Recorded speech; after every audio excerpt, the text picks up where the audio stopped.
2K Sports welcomes you to the following presentation of the NBA. It's the 2K Sports pregame show.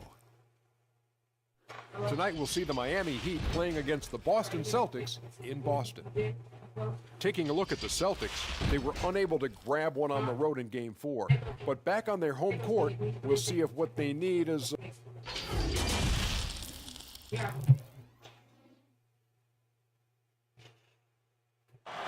The tall buildings of downtown Boston lighting up the nighttime sky. It's Game 5 of the Eastern Conference Finals with the series at 3-1, and a spot in the finals could be had tonight. So the opening lineup for the Heat, they've got LeBron James, D-Wade out there with Shake and Bake, and it's ABC, and it's Anthony in at the center filling out the middle. And for the Celtics, they've got Rajon Rondo, Shaquille O'Neal is out there with Garnett, and it's Pierce, and it's Allen in at the shooting guard position. And here in Boston, Bill, the place where you received your master's degree in journalism. Talk about the Celtics at that time in the early to mid-90s. Well, Larry Bird retired, Kevin McHale retired. They knocked the Boston Garden down. We were in the lottery for a bunch of years. It was a terrible decade, Kevin. Thanks for asking. But still a Boston fan, true and true, right? Yeah. Well, I grew up, we were doing well, then we weren't doing well. Now we're doing great again. That's the team of the future. Pierce kicks to Rondo. Garnett against Wade. Kicks it out to Garnett over Wade. That shot no good. And Miami the other way now. They won their last game Monday night. And with the type of defense they played that day, they were able to cause a lot of mistakes. Just an all-around stellar team effort. Everybody on the floor was communicating exceptionally well. Great defensive effort, just saved a basket. You know what? This is why you never give up on a play. You don't know what's going to happen. Pierce with a wide open look. Rebounded by Anthony. And he's a good shooter from outside, but not sure from that deep. You know, we're seeing players move further and further back to create space, but that does make it a tougher shot. Nobody near Allen. Good on the shot. They finally hit one after missing 3 straight. The Heat have gone 0 of 3 from the field to start the game. Wade outside. From past the arc. Rebounded by the Celtics. There was a mix-up defensively. Left him all alone. He just couldn't hit it. Garnett right side. That one misses. Excellent D there from Anthony. Moves back up. Here's Wade. That shot off. Now the Celtics take it the other way. And all quarter long, it's been the same story. Inconsistent with his offense. O'Neal is a force of nature. Once he gets it that low, it is a foregone conclusion. And Miami calls their first time out of the game. Trying to find some answers offensively. Yeah, these guys need to work together as a team, as a unit. Try and carve out some easy buckets. Wade with it. From deep, James. He's now 1 for 2 with that bucket. You'll name a couple past superstars that didn't always get enough credit for being as dominant as they were. Moses Malone would be my #1. Probably the best player in the league for 5 years. dominant in '83. They won the title in Philly. Really gave Kareem a lot of problems and was just awesome and has now just been swept under the rug. Nobody even really remembers. So I would go with him first. Ever. Never. Well, it was part of the problem. They were tape delaying games back then, and we didn't have league pass. We didn't have a lot of that stuff. I think he was really underrated, and you kind of never know who's going to endure and who's not going to endure. Sharp money. Obviously, Rondo's main priority is to dish the rock. When you're open, he'll get it to you. The Heat trail by 5. Now here's Wade. To the right side. The 3 from Chalmers. Garnett grabs the board. They've been beating them to a lot of those loose balls and rebounds here to start. And the shot goes in. Good shot, this O'Neal's got Rondo. 10. Go crazy shit. It takes a lot to knock O'Neal off balance. A massive player who just fends off the D with ease. Oh, that's not a foul. The Heat shooting their first free throws of the game on this trip to the line. And he can't get the first one. And the second free throw, good. So it's Boston now. Rondo scanning the floor.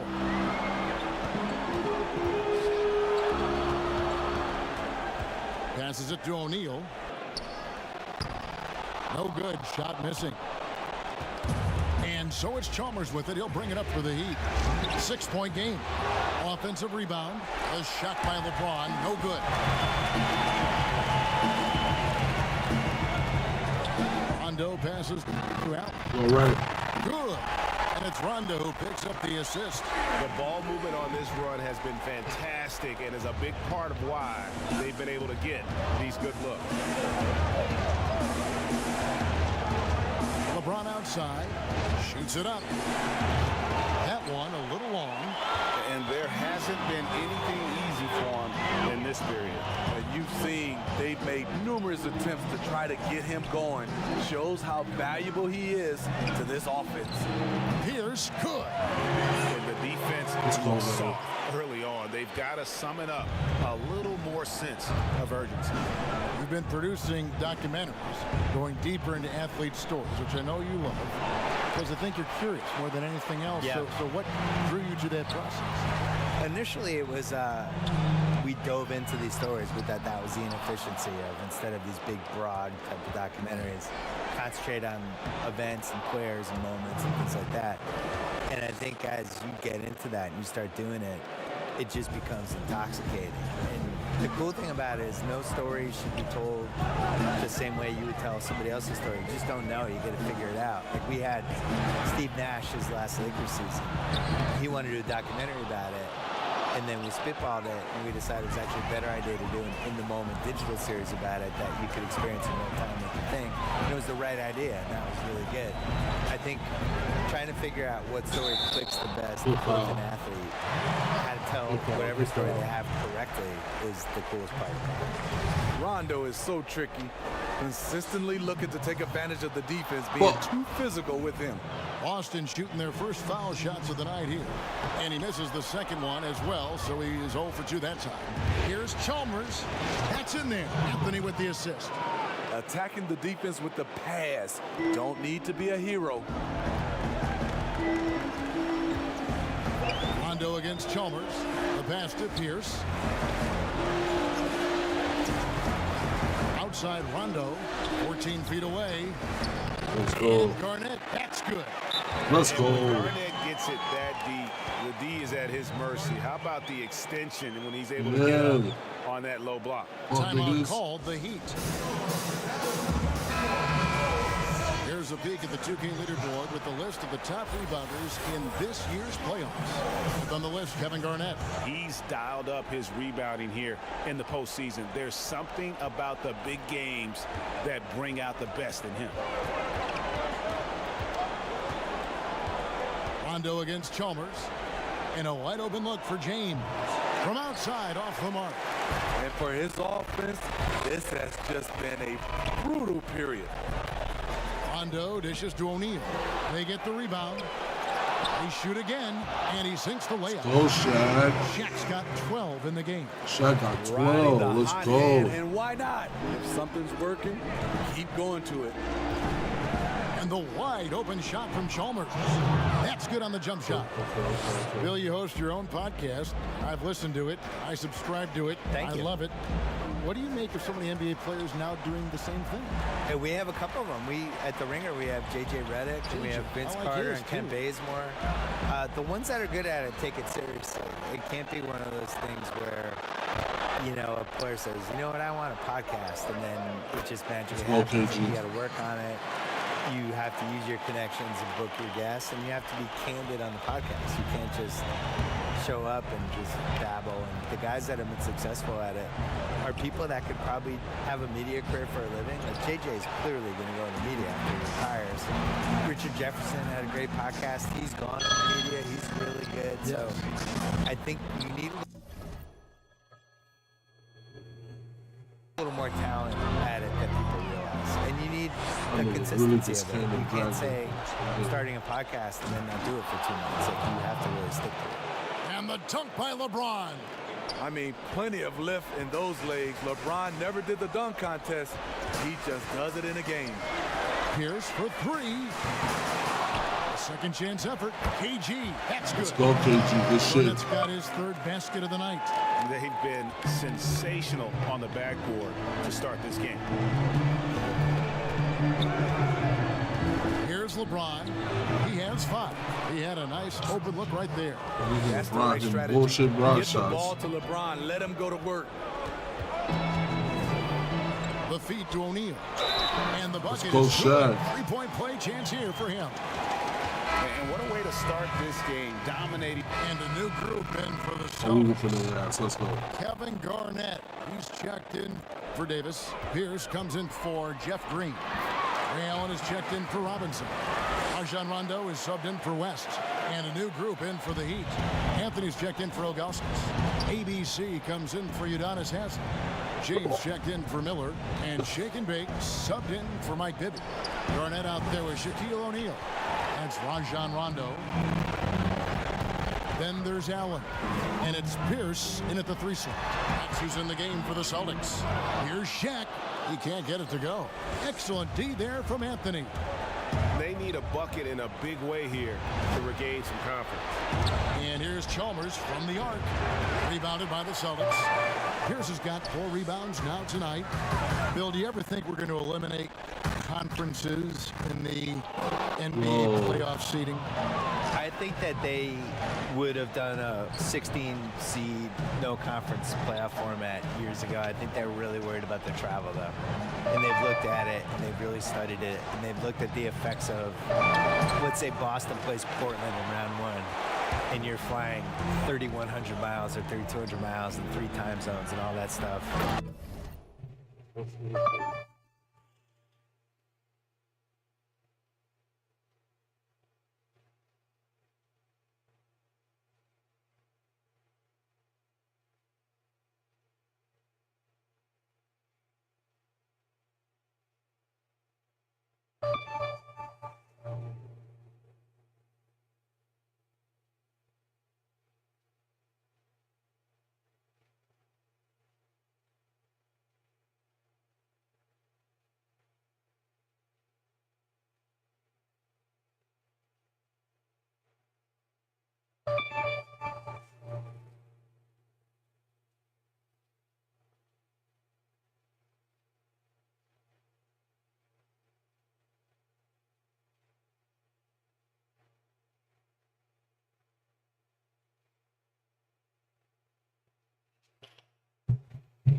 And it's a 2-2-1-1-1 series. What is the effect on the team if it goes 7? I think they're really afraid of it. I wish they did it. I don't like the conferences. I don't really understand them. And over the course of NBA history, they've been really confused by the conferences. I wrote about this in the book of basketball, where we had years where San Antonio was playing in the East for a while, and Baltimore was in the West, which, go look at a map. Baltimore being in the West is ridiculous. Baltimore was in the West, and Philly was in the East, and they're like 50 miles away from each other. Yeah, made no sense. That's game. If we win the next round. They've never. If we win the next round. Let's go to the finals.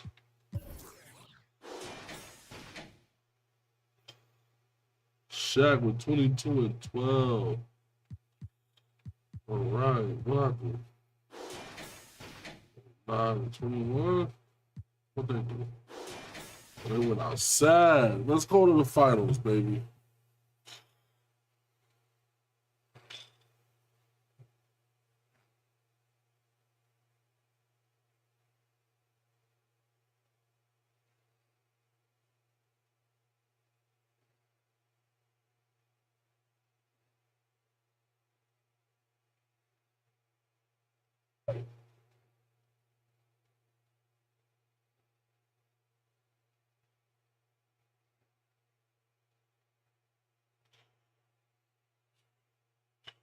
Celtics in the finals versus who? Round. Lakers Celtics finals.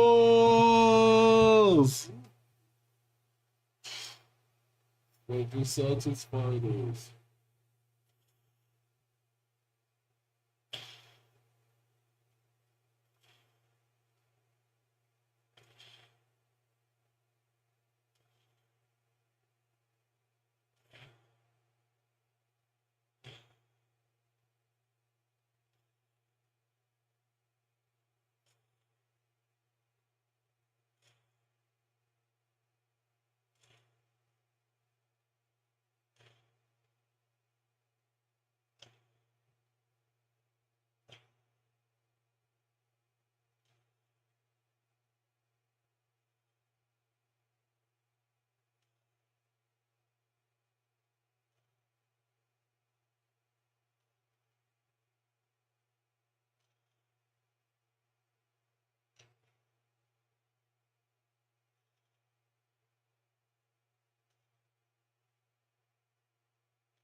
Celtics finals.